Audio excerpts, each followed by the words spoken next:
அவரை இப்ப தாவூத் இப்ராஹிம் மாத்திட்டாங்க. இங்க இருந்து போனாயே பாருங்க லாங் ஜம்ப் அட்டேட்டாங்கப்பா.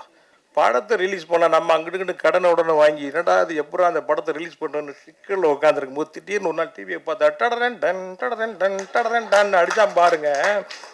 ஓட்டா மண்டையில் 3 பேர் கவர் மாட்டிக்கிட்டு நிற்கிறான். ஐயோ 2000 கோடி 3000 கோடி 5000 கோடி அப்படியே அதிர்ச்சியில் இருக்கீங்க. வீட்டில் ஏங்க இங்கே பாருங்க 2000 கோடியாங்க. நீங்கள் ஏங்க நகையெல்லாம் வாங்கி அடை வச்சு படம் எடுத்தீங்க? அவர்கிட்ட காசு வாங்கிடலாம்லங்க. ஏன்னா இவ்வளோ பணத்தை வச்சுக்கிட்டு பார்த்தீங்களா உங்ககிட்ட அப்பப்போ பணம் வாங்கியிருக்காருங்க அவர். என்ன இது அநியாயமாக இருக்குங்க இது.